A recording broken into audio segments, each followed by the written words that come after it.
Welcome back for another Sheriff of Sodium video. Today I'm going to give you a long one, the Applicant's Guide to Strategic Preference Signaling.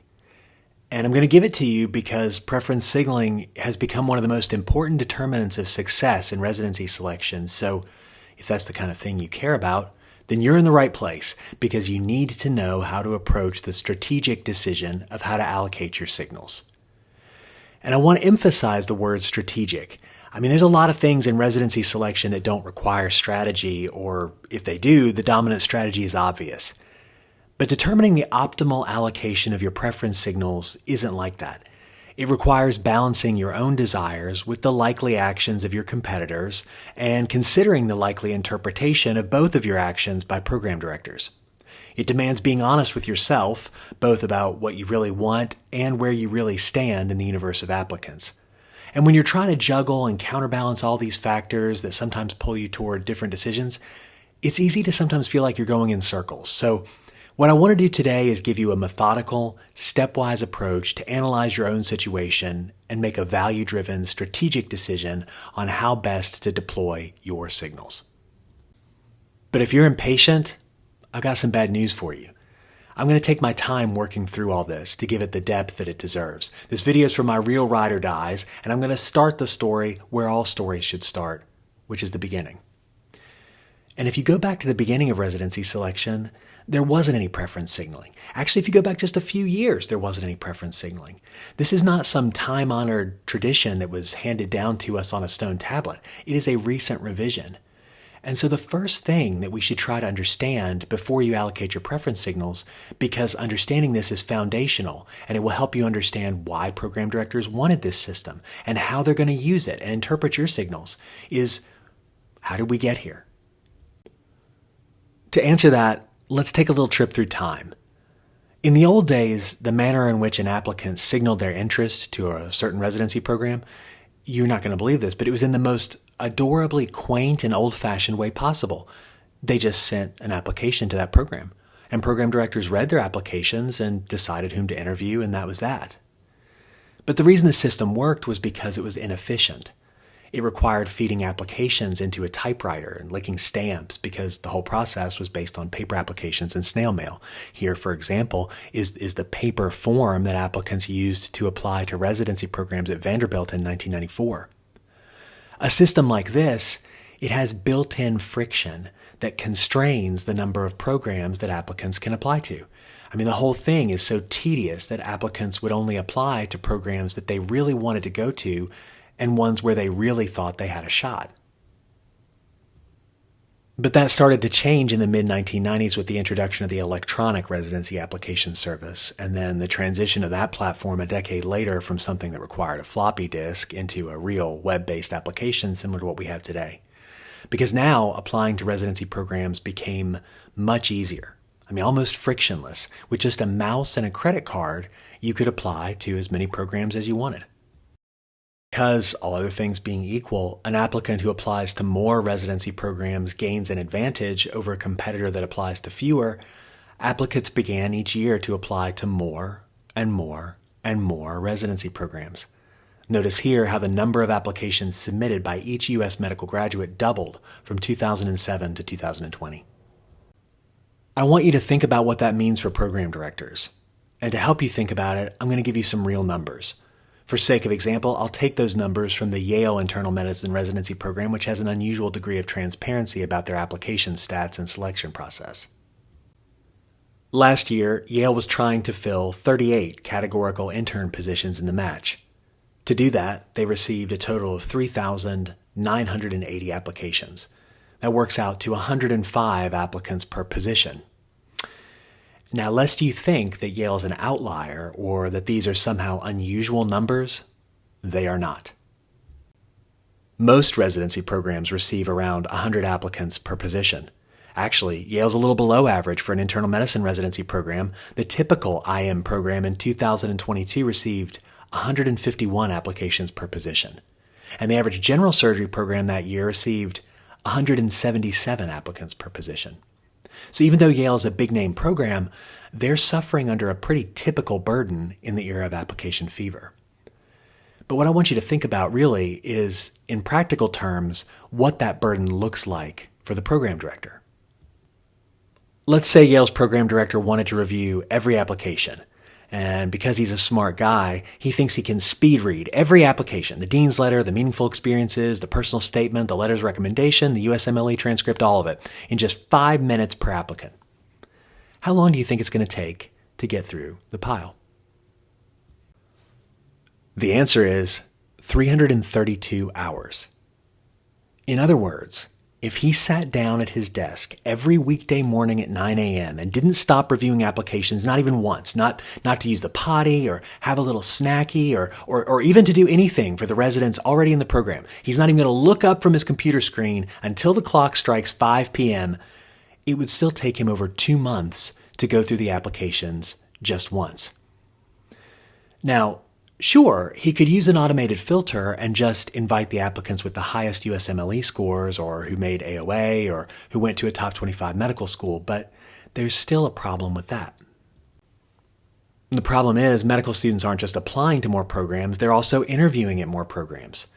Look at these data from the NRMP, which show the number of contiguous ranks submitted, which we can use as a very conservative surrogate for the number of interviews completed.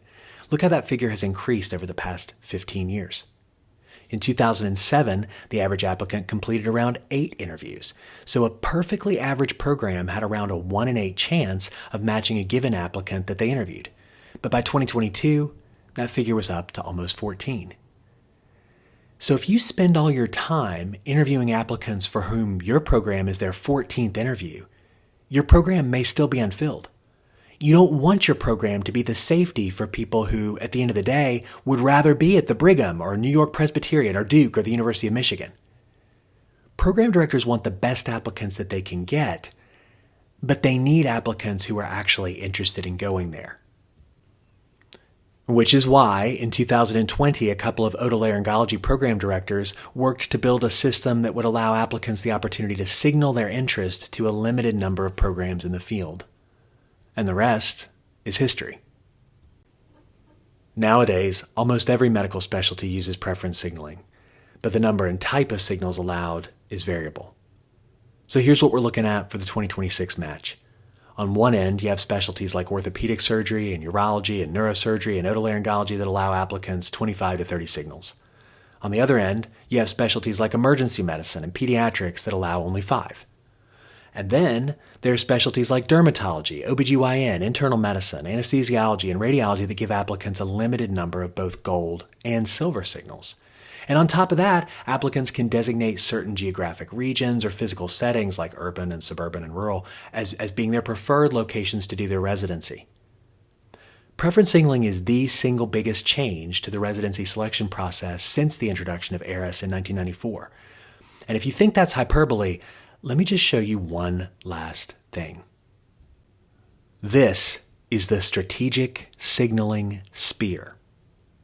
Now, I didn't make this graphic. It comes from an article that appeared in a major journal in that most competitive of all the competitive fields, orthopedic surgery.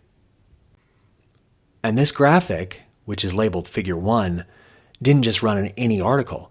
It ran in the very first article of the year. And do you know what was on the cover of that particular issue?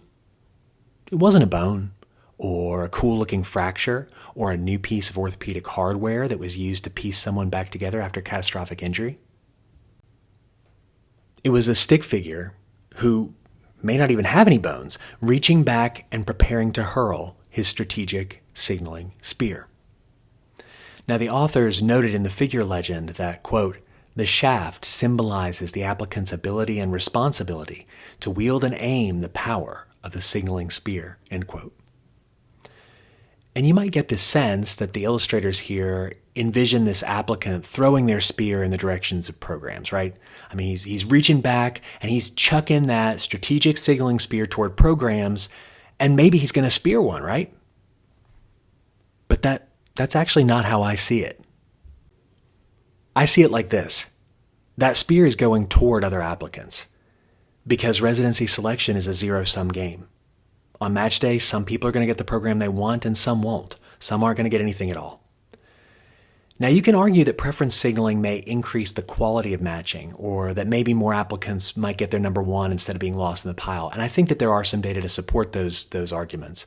I'm not telling you that preference signaling is a bad thing, but I am trying to tell you that in the world that we live in, which is a world with more residency applicants than positions, it simply is not the case that everyone can win. Whenever two applicants want the same thing, one is going to win and one will lose. And what determines whether you're a winner or a loser, it could be a lot of things. I mean, it could be your USMLE score, or where you went to medical school, or your research experience. But something gets your application looked at and not someone else's. And now preference signals are another one of those things. Applicants who spend their signals wisely will gain advantage, and applicants who don't and stand there cluelessly, well, they're going to end up with someone else's strategic signaling spear upside the head. I'm telling you this not because I want to add to your stress, but because I really want you to succeed and get the best possible outcome that you can on match day. And it should be obvious that there's no one-size-fits-all. Everyone's circumstances are different. I mean, how strong of an applicant you are, how competitive the specialty you're applying in, the number of signals that specialty allows, whether your goal is to match at a top program or just to match, how much distance there is between your favorite program and your not-so-favorite programs. All of these things can and should and will impact the optimal deployment of your preference signals. So as I work through this video, I'm going to try to make a point to highlight the overarching principles so that you can apply the general strategy to your individual situation and optimize your own outcome through the choices that you make with signaling. So let's get into it. Part 1, program preference signaling. Later on, I'll cover geographic preference signaling, but your program preference signals are by far your most powerful. As a reminder, when I say program preference signaling, this is what I'm talking about, the signals that you assign to individual programs. And right from the very beginning, let's jump into the first principle for strategic preference signaling, which is this: put yourself in the program's shoes. Keeping this principle central in your mind will help you with any decision related to preference signaling, and it's the principle that you should return to if you're uncertain about any decision in your own situation. But for right now, let's logically apply this principle to what I told you a moment ago about why we even have preference signaling. When program directors screen applications to identify people to interview, they want two things. First and foremost, they want applicants who are qualified. It does them no good whatsoever to interview people who don't have the basic qualifications for their program. But second, like I said before, among qualified applicants, programs want people who actually want to go to that program. And in part, that may be because they want happier and more effective residents, but in part, it's because it allows them to maximize their own efficiency with their interviews. I told you before that many applicants complete 16 or more interviews.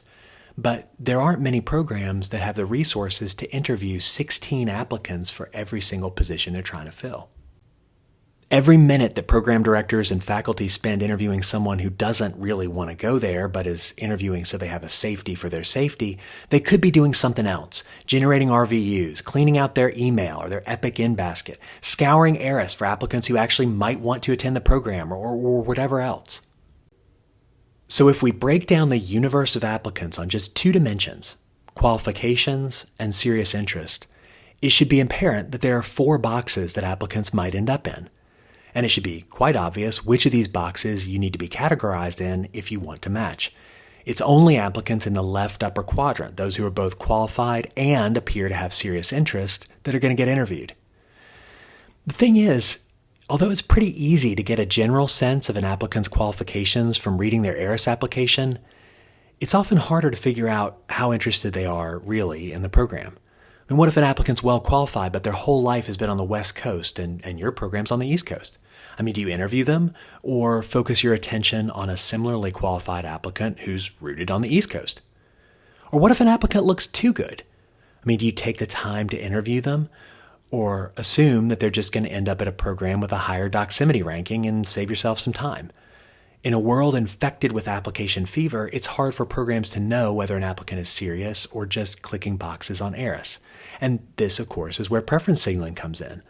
A program signal shows you that an applicant is serious and deserves your attention.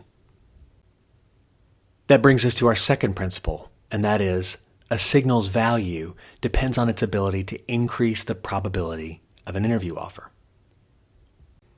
If you didn't already know, you should, that the application to interview wicket is the narrowest one in the whole application process. Here's some real data from the 2024 NRMP match to show you what I mean. If you take all applicants in all specialties, around 86% of applications fail at the interview invitation stage. But if you get past that, 89% of applicants who interview are going to get ranked. So if we combine Principle 1 about putting yourself in the program's shoes and Principle 2 about how the value of signal depends on its ability to increase the probability of an interview offer, then the logical conclusion you should reach is that the best way to strategically deploy your signals is by applying to programs where you're qualified, maybe even overqualified, but your seriousness might not be clear. Or at programs where you're qualified, but an interview is not a slam dunk, and an expression of interest might tip you over into the interview pile instead of the no interview pile. To go back to our 2x2 matrix, signaling may help you go from the upper right-hand quadrant into the upper left-hand quadrant. But it's not going to help you move from the bottom left or the bottom right into the top left. If you're not qualified, a signal won't make you more qualified. And here, I got to remind you that qualifications are in the eye of the beholder. If you failed step 1, or if you got a 240 on step 2 CK instead of a 270, or if you attend a DO granting medical school, or if you don't have enough U.S. clinical experience, or if you showed up to rounds one day with a booger hanging out of your nose and it ended up in your dean's letter, or if you took a leave of absence from medical school, or if you didn't have enough clerkship honors, or you only have 3 research publications instead of 13, none of these things are ultimately going to disqualify you from becoming a caring, compassionate, and competent physician. But truth be told, they will keep you out of certain residency programs, and we need to be honest about that. I'm not saying these qualifications are right. I'm just trying to help you allocate your signals in the most effective and strategic way possible. So toward that end, let me give you the framework that will help you decide how to maximize the value of signals in your particular situation. Let's walk through the steps that I want you to take. Step 1 is to list, in descending order, the programs that you want. Notice that the word want is underlined because that part is critically important. This is not just a list of programs that you're applying to, or a ranking of programs from your dean, or some list that Doximity spit out. This is the honest list of programs that in your heart of hearts you really want to do your residency training at. So I'd recommend that you make this list while no one else is watching, because it's just for you. And I don't want you to be unduly influenced by the programs that your advisors think are cool, or what programs might impress your friends or sound nice if they got called out at graduation. I mean, you can take that stuff into consideration if you want, but the list should be just for you, and it should reflect, in order, your truest desires. Now, I should say, when you make the list, you got to pick programs that you have a non-zero chance of matching at. Strategy can only help you achieve things that are achievable, so be realistic. Like I said before, a signal may get your application looked at, but it won't make you more qualified. So still, at this step, I want you to focus on what you want and not where you think you're going to get in. So if you've got something where the probability is non-zero, keep it on the list, and we'll keep evaluating it as we move through. But before I move on, I want to emphasize just how important this step is. Having this honest, ordinal list of programs that you want is the foundation of all the downstream decisions you're going to make. It's so important, I'm going to set out Principle 3 to remind you that with strategy, you only win if you get something that you want. I mean, if you engineer some strategy that earns you multiple interview offers from programs that you don't really want to go to, brother, you didn't game the system. You gamed yourself. Now, once you have this list, you could stop there and just submit your signals, however many you have. You just start with the programs at the top of your list and work on down to the bottom. And if you did that, that would be true preference signaling. And it's probably what the economists who first designed this kind of system think that you're going to do. But it's not the best strategy. So after you make this list, we're going to analyze it. In step 2, I want you to assess the probability of getting interviewed without sending a signal. The reason you're going to do this should be obvious, because if you send a signal to a program at which you're well qualified and were already viewed as an applicant with credible interest, and you get an interview offer, you haven't really improved your situation because they were going to interview you already. Similarly, if you send a signal to a program that isn't going to interview you, well, they still ain't going to interview you. And again, you're no better off than if you hadn't signaled them. Actually, you're worse off because you ignored my advice and you wasted your signals, and now you're standing around all glassy-eyed and slack-jawed while someone else's strategic signaling spear is airborne en route to your ear hole. Now, the way you're going to approach this is going to be different depending on the number of signals that your specialty allows. Here are some real data from last year's application cycle to show you what I mean.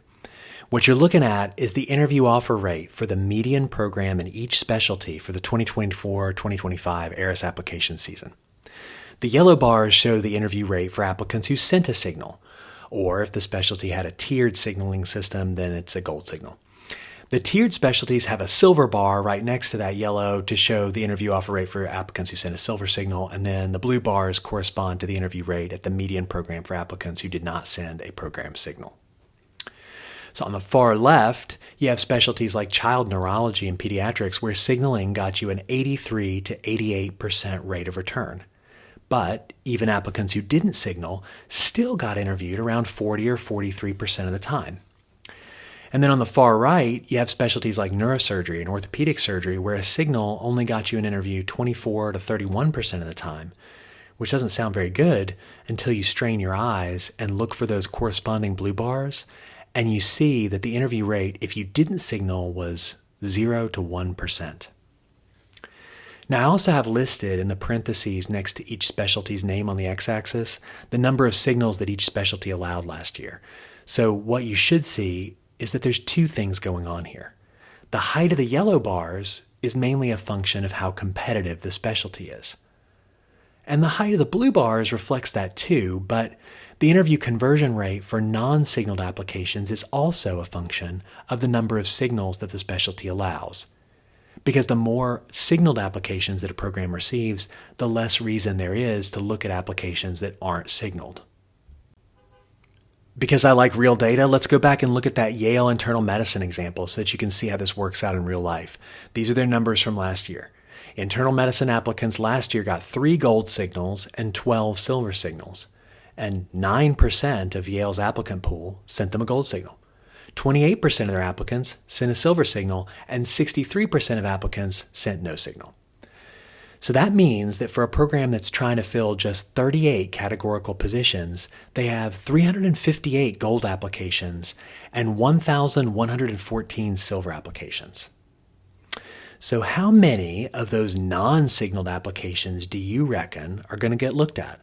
I mean, given that the lack of a signal tells the program that Yale is, at best, their 16th favorite program. In specialties that use high signaling numbers, failing to signal a program is more informative to the program director than actually signaling them is. So if you're interested in applying to specialties that are on the left-hand side of this graph, I can make step 2 real easy for you. Your chance of getting an interview if you want to be an orthopedic surgeon, or a urologist, or a dermatologist, or a neurosurgeon, or an otolaryngologist, or a physiatrist, or a plastic surgeon, your chance of getting an interview at a program that you don't signal is going to be 0 or thereabout. As the number of signals allowed by a specialty goes up, the likelihood of receiving an interview offer without signaling goes down. And this is a logistic, not a linear function, and I would ballpark the inflection point is going to be around 10 signals. So what I'm about to say is going to apply to those of you who are applying in specialties like neurology or emergency medicine or family medicine or pediatrics where signal numbers are low. For those of you who are applying in high signaling specialties, if you don't send a signal, your chance of getting an interview is about 0.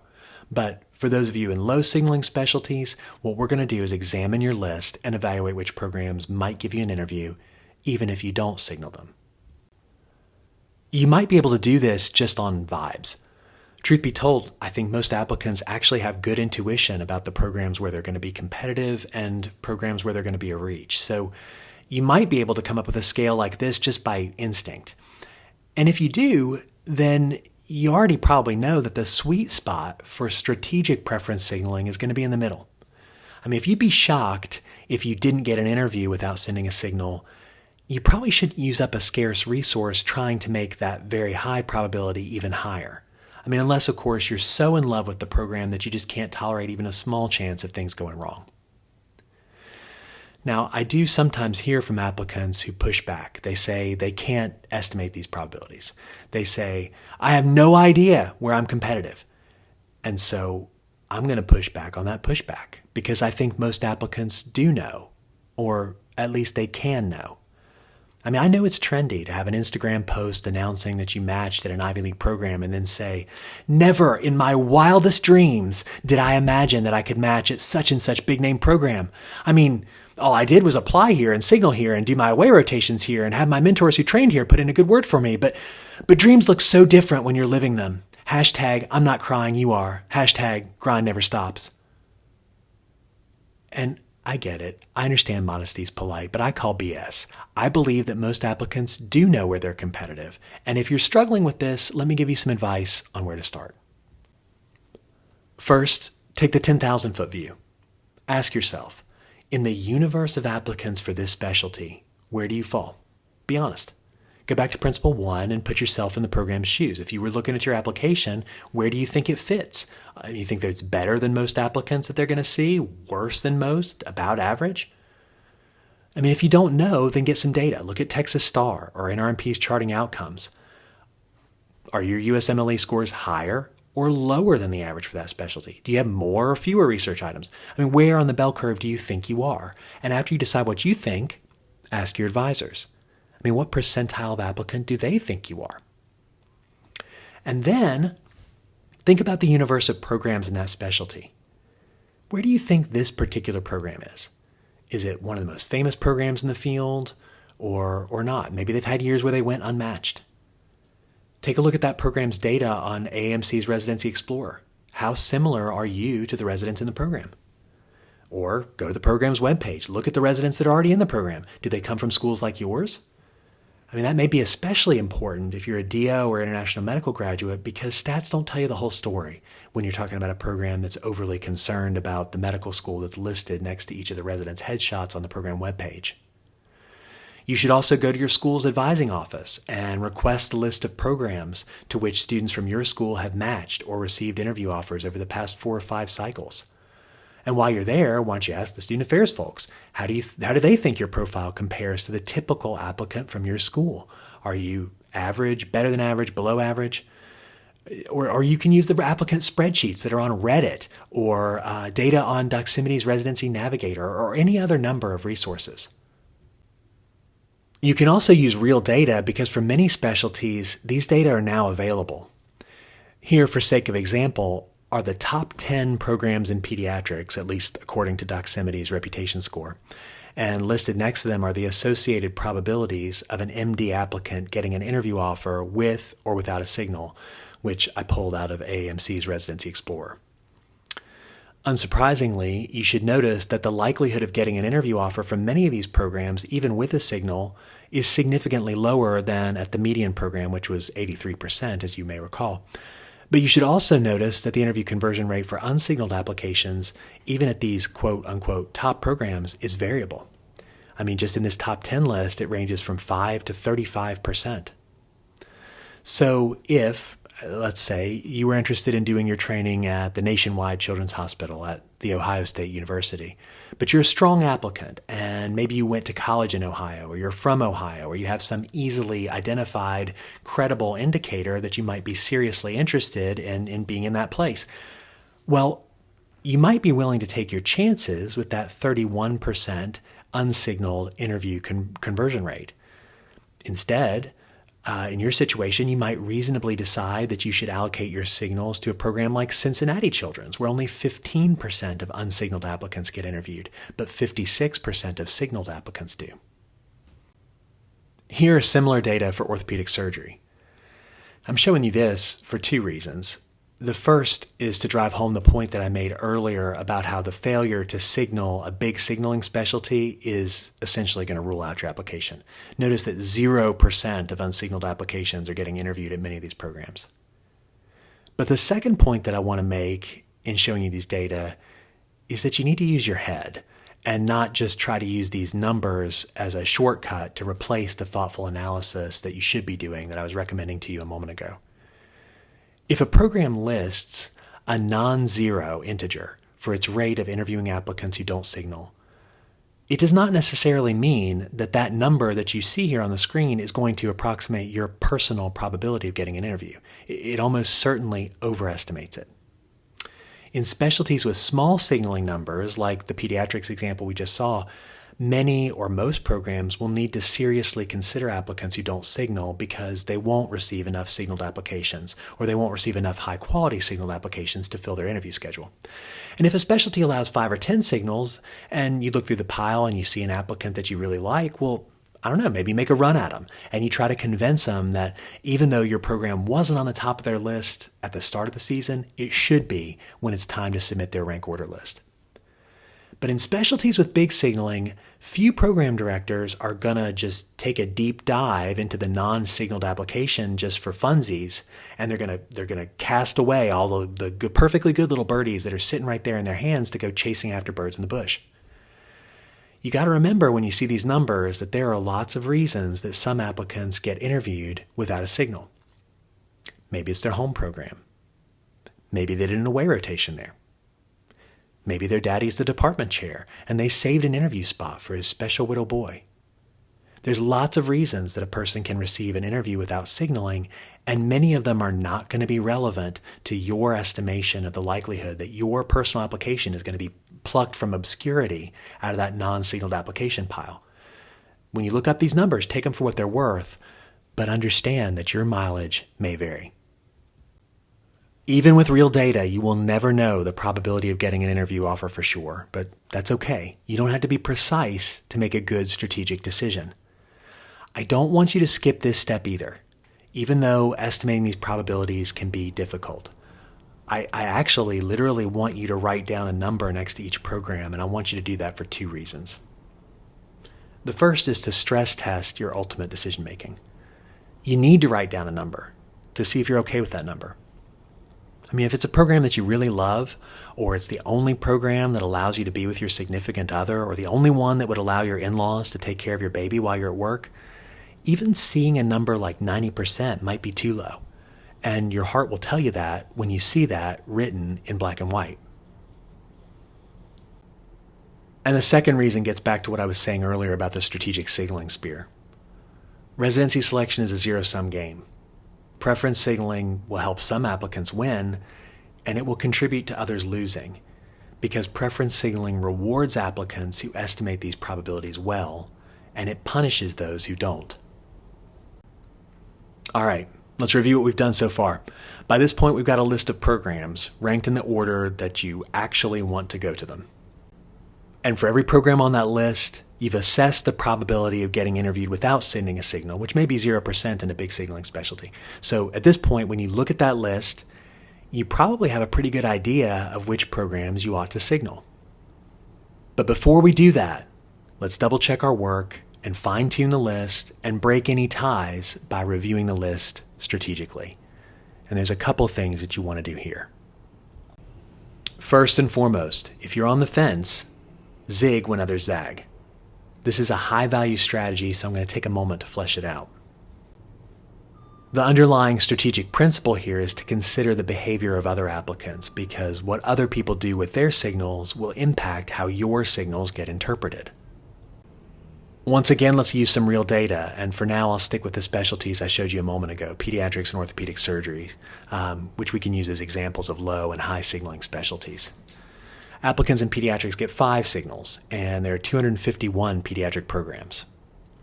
Now, where do you suppose applicants choose to send their signals? Do you think they're equally distributed among all 251 programs? Of course they're not. This is what the distribution of signals received by programs looked like last year. These data are from the AAMC, and the darker blue bars show the number of signaled applications, while the light blue bars show the non-signaled applications received by each pediatric residency program.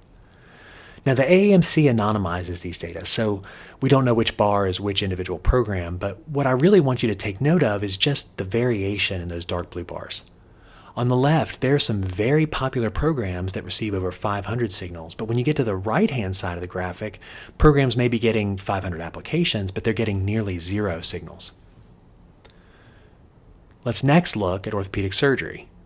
On the slide a moment ago, I pointed out that orthopedics applicants got 30 signals and there were 218 programs in the match last year.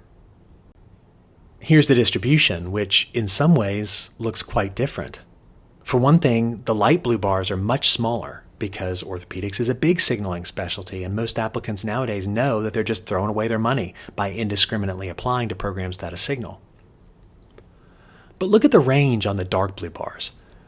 It's not as big as in pediatrics, but it's still pretty big. I mean, you got some programs that get nearly 600 signals and others that are getting 200 or less. The pattern here is a general one. Let me show you the same data for neurology on top, which is a larger and less competitive specialty that has a lower signaling limit, and neurosurgery on the bottom, which is a smaller, highly competitive specialty that uses big signaling. And here's what this looks like in the aggregate. What I'm showing you now are what percentage of signals go to the top 10% of programs in each specialty. Notice that the more competitive the specialty and the higher the ratio of signals allowed to programs in that specialty is, the more evenly signals tend to be distributed. That's why we see most of the surgical subspecialties on the right. But in every specialty, the fraction of signals that go to the top 10% of programs is greater than 10%. And if you look to the far left at the specialty with the most uneven distribution of signals, it's internal medicine, where the top 10% of programs get 32% of all gold signals and 27% of all silver signals. I already showed you what this looks like on the program level. Here are the statistics again from Yale. If the PD wanted to limit his evaluation only to applicants with a gold signal, he'd have 10 for every categorical position. If he limited it to just gold and silver, he'd have 39 applicants for every position. The point is, when you allocate your signals, you should give some thought as to where other applicants are going to allocate theirs. And there are two very important inferences to take from this. The first is, if you're seriously interested in trying to match at a quote-unquote top program in your specialty, then you got to understand it's going to cost you a signal to do it. That's the table stakes, because that's what everyone else is doing. And the second is, if you're not necessarily gunning from the top program, if your only goal is to match, recognize that your signals will matter more to programs that receive fewer of them. So if you're on the fence about where to send a signal, one sensible tiebreaker is to send it to the program that you think is going to get fewer signals. Keep in mind, applicants tend to be attracted to the same programs. If the program's name rings out in the U.S. News & World Report rankings, or it's located in New York or Boston or Seattle or Southern California or the California Bay Area, there will probably be a lot of applicants who signal them to try to get a look. But if the program doesn't quite have that same name recognition, or it's located in the Rust Belt or a bad weather climate, they're probably going to get fewer. But you know what? Your clinical training may be the same, and sometimes the cost of living or quality of life may be favorable if you go off the beaten path. So strategy is only good if you get something that you want. Remember Principle 3, but all other things being equal, you will get a signal boost if you zig when others zag. Next, when you look at your provisional list, make sure it's aligned with your risk tolerance. I mean, this is America. You get to choose your own adventure. So if you choose to throw all your signals at the biggest big-name programs in the specialty, go for it. Live big or die trying. Do it for the plot, fam. And if you're okay with the fact that you may not match at those places, and if you don't, you might have programs that would have loved to have you who might not give you a look because they didn't think you were interested because they didn't get a signal. And if you're okay with that, go for it. On the other hand, some people are more risk averse, and they might justifiably choose to completely ignore the best programs in the field, even if they're a very good applicant, and instead focus their signals on places where there's a greater chance that their interest is going to be reciprocated. You got to decide about your own goals and your own risk tolerance and choose the path that feels right to you. But even if you decide that the high risk, high reward path is for you, please do me a favor and send at least one of your signals, and if you're in a big signaling specialty, significantly more than that, to a safety program. What I mean by safety is a program where you'd honestly be happy to go, but where really you feel like you're highly qualified. And I want to give you this piece of advice in the strongest possible terms. For almost all applicants, going unmatched is a much, much costlier thing than going undermatched. But this isn't always how applicants approach these decisions. If you go unmatched, there are the actual short and long-term financial costs. There are costs for your mental health and self-image. There are costs on your career trajectory. So please, if you want to shoot your shot, do it. But I really think you should make it a priority to show some signaling love to at least a program or two that's likely to love you back. And that brings us to step number 4, which is to drop your signals. And if you follow the method here, you will have allocated your signals in a way that's consistent with both your true desires and your values and your best strategic judgment in a world that is necessarily full of uncertainty. You are never going to know the counterfactual. All you can try to do is stack the deck in your own favor. So send the signals and don't look back. And however many interview offers you get, you play the hand that you're dealt to the best of your ability. Now, speaking of that, I do have a video with advice on the interview, so if you need that, I'll put a link to it in the show notes. Now, I have one more piece of advice to consider before I move on to the geographic preference signaling. And this piece of advice, some people may find unsavory or even unethical, but it's pragmatic and it may help some of you avoid going unmatched, so I'm going to share it here. If it hasn't occurred to you already, you should consider applying to a backup specialty or even multiple backup specialties. Obviously, applying to multiple specialties is not a new strategy. I mean, applicants have done that for years. Here are data from last year on the proportion of applicants to each specialty who applied to more than one specialty. But you got to realize that the implementation of preference signaling, or at least the way that the AAMC has chosen to implement preference signaling, makes applying to multiple specialties a much more valuable strategy than it used to be, because ARIS doesn't limit how many specialties you can signal. Say you want to become a dermatologist. Well, then you get to signal 28 dermatology programs, 3 gold and 25 silver. But you could also, if you wanted, try to find that perfect blend of medicine and procedures in the fast-paced world of anesthesiology. And if you do, you'll get another 15 preference signals. Now, it might be the case that you would rather match at any one of the 150 dermatology residency programs over any of the 15 anesthesiology programs that you signal. But when the anesthesiology program director reviews the applications, they won't know that they're the 151st program on your list, because unless you get a discerning evaluator like Dr. Pressrow, on first pass, your application will be indistinguishable from an applicant whose singular dream was always to be an anesthesiologist and who desperately wants to match at that program. Now here, I have to tap the sign for Principle 3, which is that strategy is only good if it helps you get something you want. If you truly only want to be a dermatologist, then you don't win by matching in anesthesiology. You'd be better off being unmatched and then reapplying. But there are some cases in which dual applying is a no-brainer. I mean, say you're applying to plastic surgery. Obviously, that's a highly competitive field in which maybe 70% of applicants will match, and that's in a good year. But you could also become a plastic surgeon by starting in a general surgery residency. So if your only goal is eventually to become a plastic surgery, the best strategy would be to avail yourself of the 15 general surgery program signals and use those to open some additional doors for you. And some aspiring plastic surgeons, they might even want to tap into the preference signaling systems for dermatology or otolaryngology if they think they could be a credible applicant there, because they might get close to their ultimate career goals by going those routes, and attaching a signal to their application may get them some attention. Another example is international medical graduates. Many IMGs have their heart set on doing a certain specialty, and if that's you, that's fine. Just apply to the specialty that you really want. But many other IMGs, they like medicine in general, and they honestly would be happy doing multiple specialties, and their biggest priority is to have the opportunity to live and train in the United States. So if that's you, I would recommend applying to IMG-friendly programs in every specialty that has preference signaling.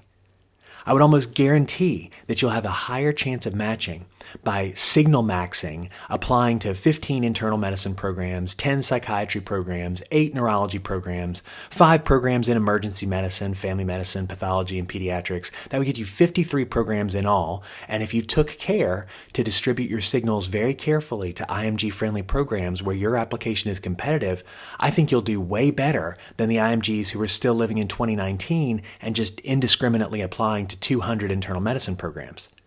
The presence of those signals will ensure that your application gets looked at instead of automatically being screened out by some automated filter.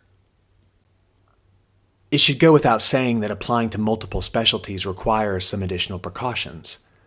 I personally would not recommend double dipping at the same institution. That is, I would not signal multiple specialties at the same place unless you really have a compelling reason to do so. Remember also, if you apply to multiple specialties, you'll probably need your letter writers to write multiple letters, and you'll have to have multiple personal statements, and you'll have to keep all of that very well organized and very well labeled so that you don't mistakenly send documents about how you dream of being a radiologist to program directors in general surgery. Still, for many applicants, applying to multiple specialties is one of the most strategic decisions that you can make, at least for the current application cycle. That said, I think it is logical and at least reasonably likely that this loophole will get closed in future application cycles, because programs don't like this. It undermines the value of signals, and honestly, it cuts against the very thing that programs were trying to accomplish when they implemented preference signaling, which was to find applicants who truly want to be at their program.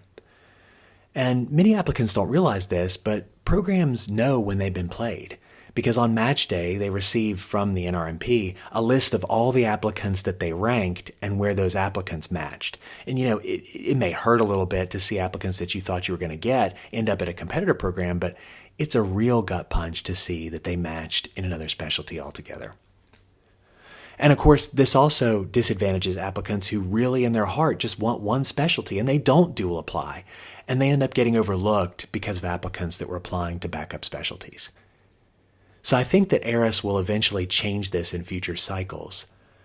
But even if they don't, the value of this loophole is going to be diminished because programs are going to begin to get wise about the fact that preference signaling is being gamed, and they'll stop interpreting signals in quite the same way they do now. All right, at long last, it's time to move on to part 2 and tell you about geographic signaling. So first, let me tell you what we're talking about. Applicants in most specialties will have the option of identifying geographic regions where they'd like to do their residency training.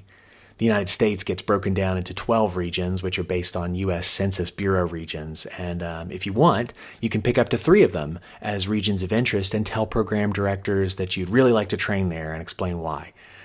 However, you also have the option to say that you have no geographic preference, or even though there would be no strategic advantage to gain by doing so, you could simply say nothing and ignore this section altogether. You also have the option of designating preferred training settings, meaning programs that are located in urban versus suburban versus rural areas. You can pick either 1 or 2 of these geographic settings, or, just like with the regions, assert that you have no preference or even ignore it altogether. So let's analyze this decision through the same framework that we did with the program preference signals. We're going to go back to principle 1. Put yourself in the program director's shoes and think about how this information could potentially be useful to you. Program directors want to interview the most qualified applicants that they can out of the subset of applicants that are reasonably likely to match there. For example, I live in Virginia. Suppose I see an application from someone who's from, let's say, Missouri, and I look at their application. They're qualified. But I look at their hometown. It's in Missouri. They did their undergraduate work in Missouri. They're now attending medical school in Missouri. Their entire life, as near as one can tell from ARIS, is rooted in a state that's 1,100 miles away. And in such a case, I might reasonably wonder how likely it is that a qualified applicant like this would forego the opportunity to do their residency training in St. Louis or Kansas City or Memphis or Cincinnati or Birmingham or Indianapolis or Charlotte or any of the other outstanding programs that they would have to fly over when they're going home on Christmas vacation. But maybe what I don't know is that this applicant's parents just retired to Virginia, or their fiancé's in Virginia, and they actually really want to be here. So by highlighting the South Atlantic region, it might help establish the seriousness of their interest. But by the same token, it should be clear that compared to program signals, these geographic signals just aren't going to matter that much. Now, that's especially true at programs where sending a signal is table stakes. I mean, what program director at a big name program do you think is out there just for funsies, rooting around through all those unsignaled applications, and they're going to find yours and say, wow, this guy wants to be in the West North Central. That's us. We rep the West North Central. I mean, similarly, any program director at a big signaling specialty, they're not going to feel their heart stir when they read that you want to train somewhere in the expansive 7-state geographic region that their program's in. They're not even going to read your application in the first place because you didn't send them a program signal. And in fact, otolaryngology and orthopedic surgery programs have opted out of this geographic preference signaling for this year. They don't even want applicants to waste their time. So you should understand at the beginning of this discussion that the impact of geographic signaling is likely to be small. But that doesn't mean it's meaningless.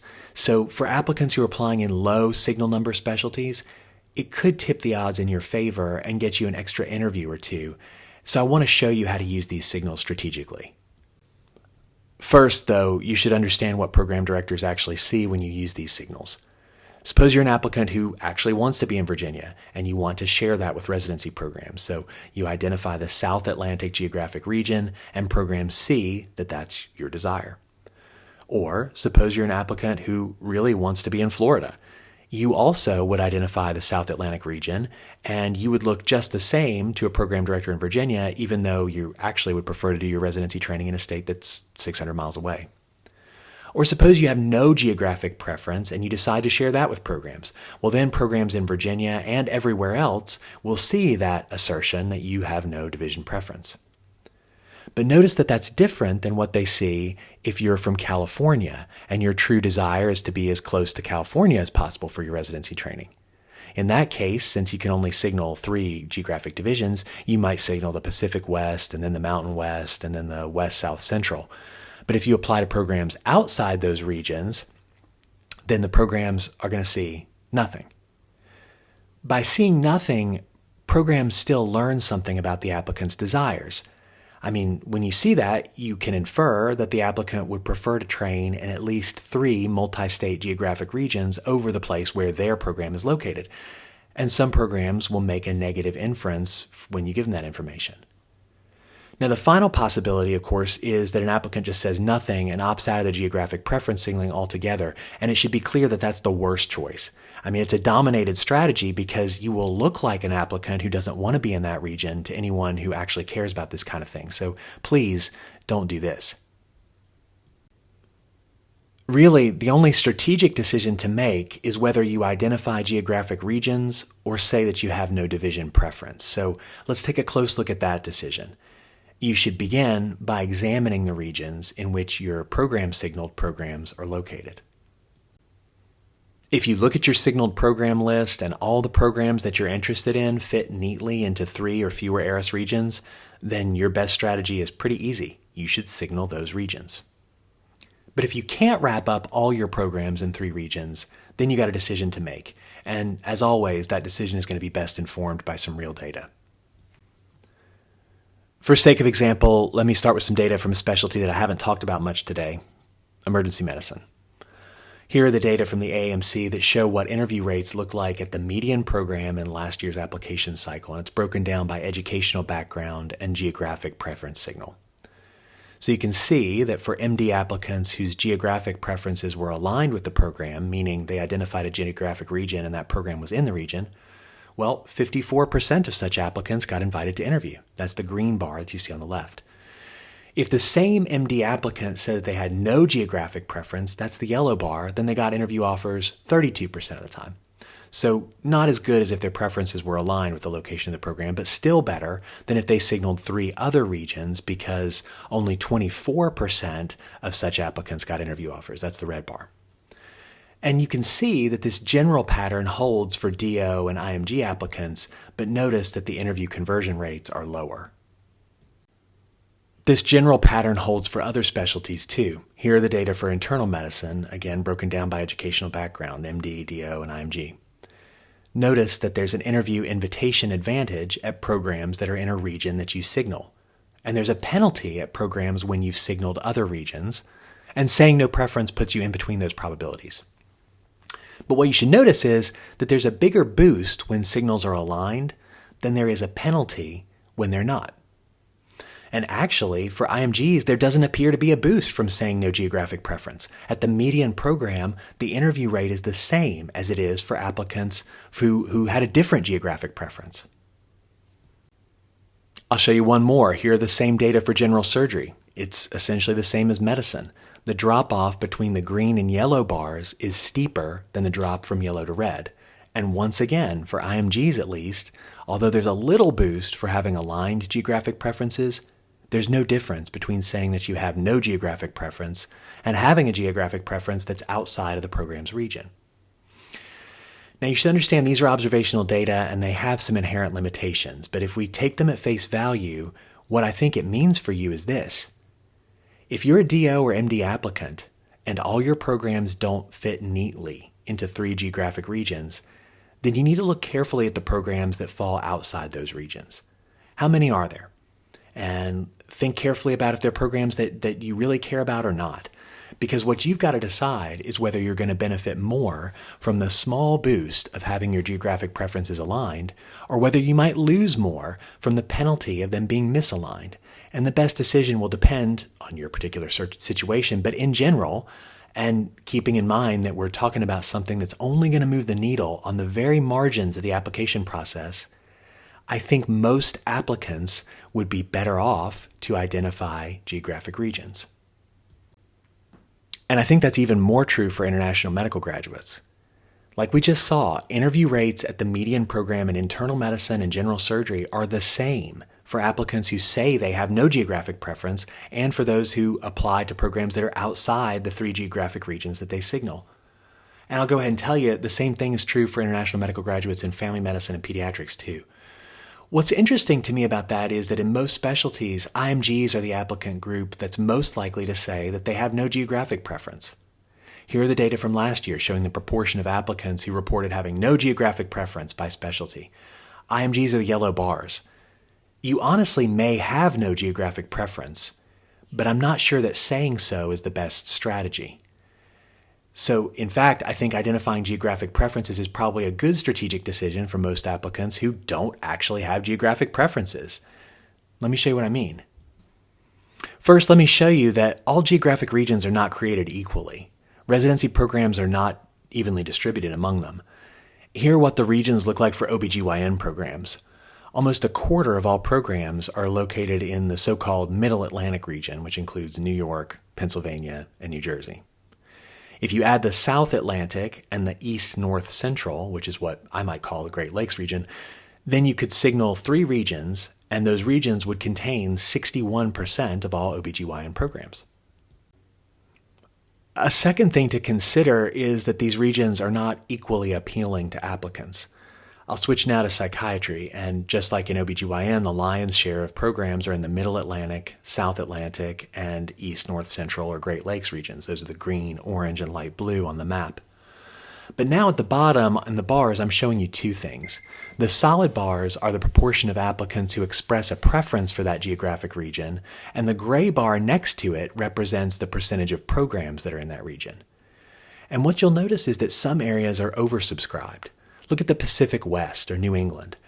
Proportionally, there are more applicants expressing interest in that region than there are programs. Notice how the colored bar is taller. But now if you look at the East, North, Central, and South Atlantic and Middle Atlantic, relative to the number of programs, there are fewer applicants who express a preference to be there. And here's general surgery. Again, you see pretty much the same pattern. In general, across all specialties, the most oversubscribed region is New England, probably because so many big-name programs are located there. And the most consistently undersubscribed region is the Great Lakes, or what AIRS calls the East, North, Central. So assuming all other things are equal, and keeping in mind my previous advice about trying to zig where others zag, which regions do you think you should signal? With that background, let me now work through an example to show you how, even for an applicant with no geographic preferences, signaling geographic preferences might work out in their favor, and we're going to use some real numbers. For this example, let's assume that you're an MD applicant who wants to do general surgery.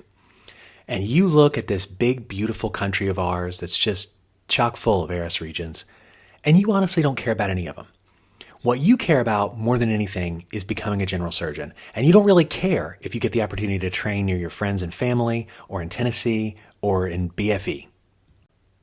Since you're applying in general surgery, you will get 15 program signals. And since, for the sake of this example, you're a perfectly average applicant, you decide to submit 58 applications because that's what the average MD general surgery applicant did last year. And since you're the perfectly average applicant, we'll assume that the probabilities that the AAMC provides for interview conversion rates apply directly to you.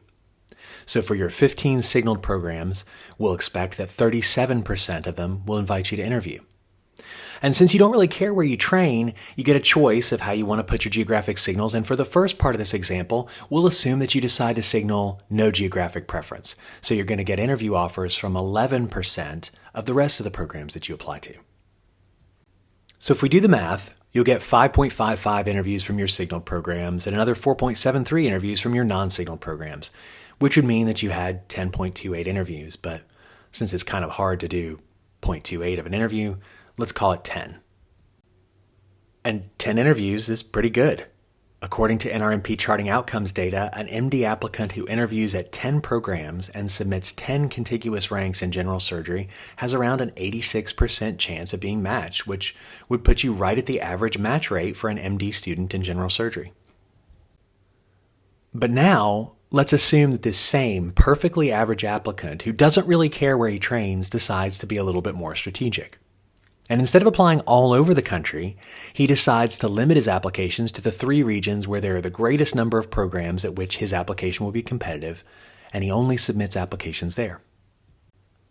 He'll still get interviews from 37% of the programs that he signals, but now he's also going to get interviews from 21% of the programs where he identified this sincere and abiding desire to train in their geographic region, which gives him some extra interviews versus what he got before.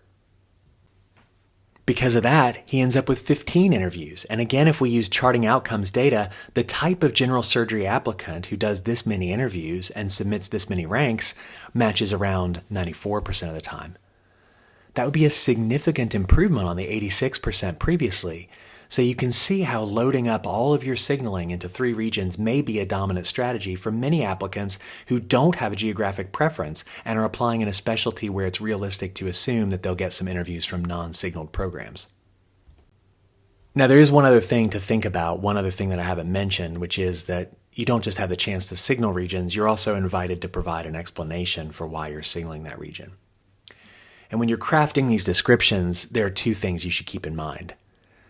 First, the reason why you say you prefer that region, it should be both credible and compelling.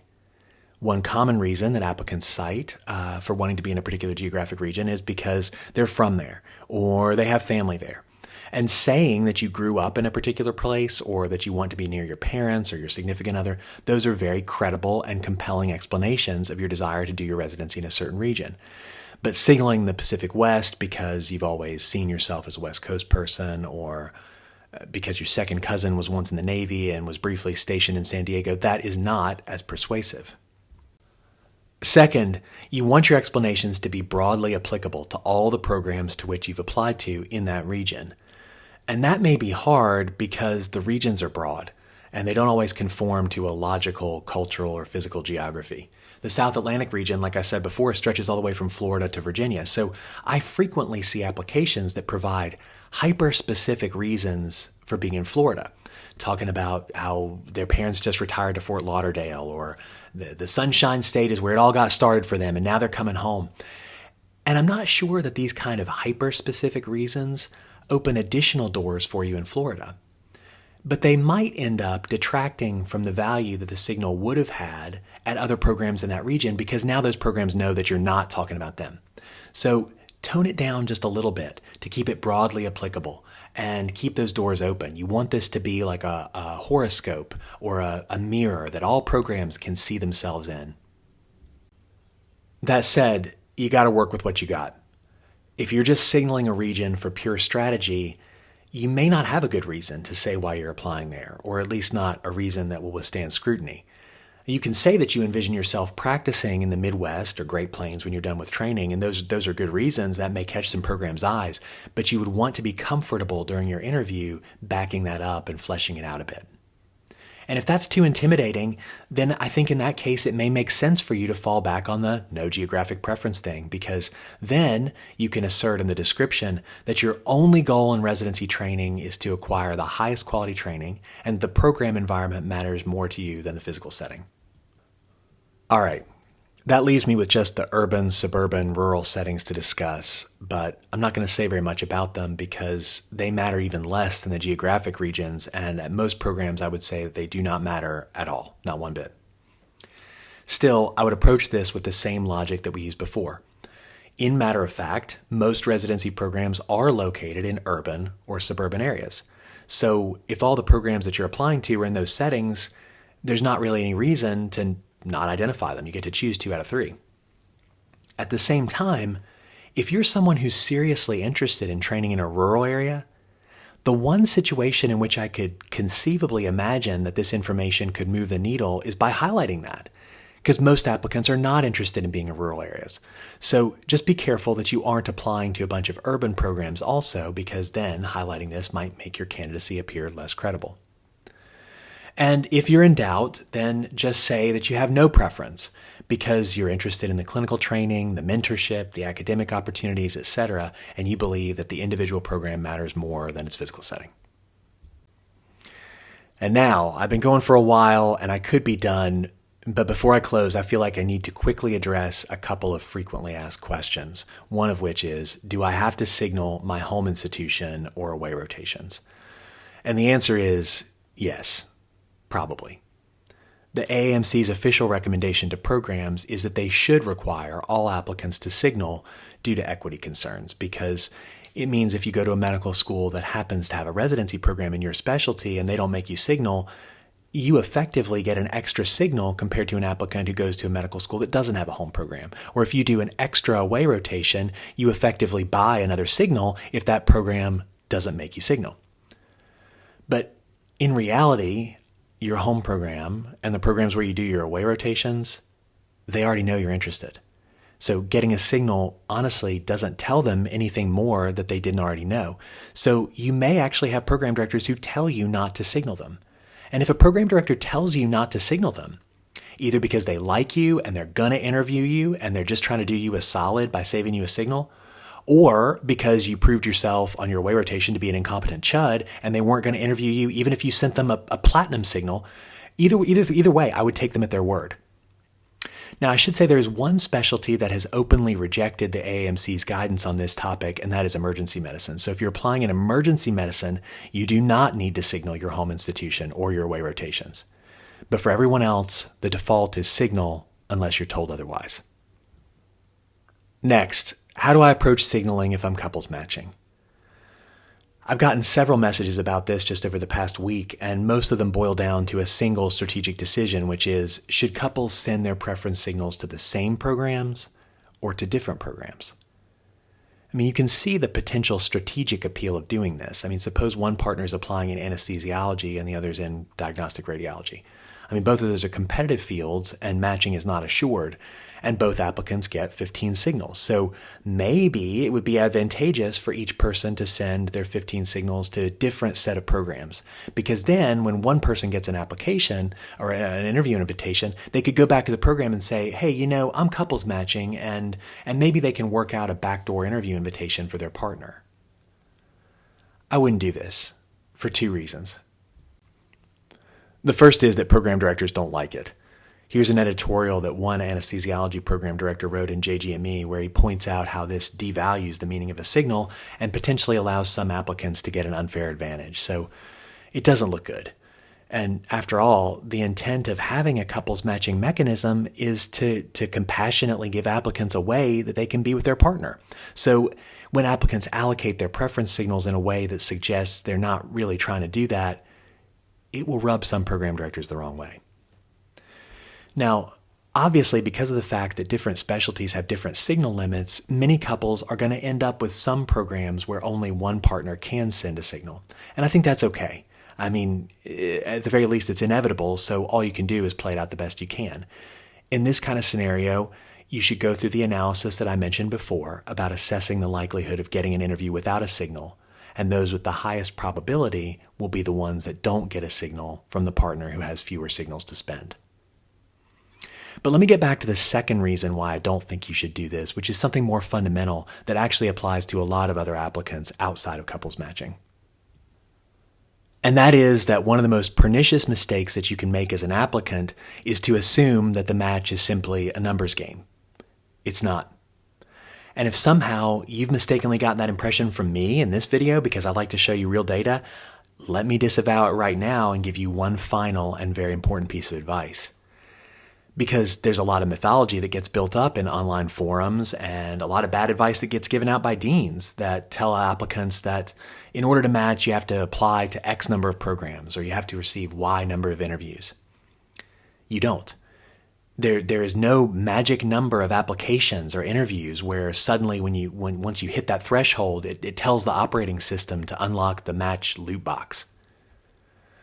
The nature of the program matters. And sometimes it's better to have 1/4 than 2 dimes and a nickel. Now, since we're talking about couples matching, maybe it's best to use a dating analogy. So imagine this. Suppose that you haven't found your one true love. Do you think you'd be more likely to find them if I gave you 100 dates with a bunch of randos or 10 dates with people that I knew shared many of your values and goals? So if you are at risk for not matching, which is, to be honest, that's the situation that's facing many couples and many international medical graduates and most applicants interested in surgical specialties, etc. The single most strategic thing you can do is identify and target the programs that are most likely to want you, not to carpet bomb programs where you're at best kind of mid. Put up the sweat equity on the front end to diligently research and get good advice. And when you find those programs, go all in with all the resources that you've got, including your signals. And if you've stuck with me through this record-setting, lengthy video, thank you for watching. I really hope that what we've talked about here will help some of you avoid getting poked by the strategic signaling spear. May the odds ever be in your favor. Good luck out there.